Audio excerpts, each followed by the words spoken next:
তো মোর দোষ মোর আজ এটা ভিডিও লাগে যে ছুটি পারতে না পারে ওদের কারণে।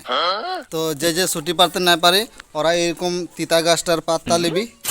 তো ফাইনালি আমি অলপ ডাঙর পাত্তা লি এইটা এটা আমি কি করব গোল করে রাউন্ড করে রাখা।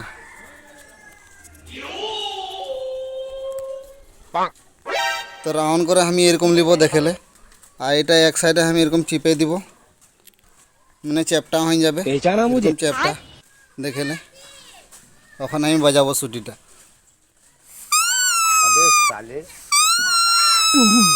তো ফাইনালি এটা বাজলো। তো এইটা ব্যবস্থা তোরা লিবি যে ছুটি পারতে না পারি ওরা। Thank you. তো ভিডিওটা ভালো লাগলে লাইক কমেন্ট শেয়ার করবে হ্যাঁ।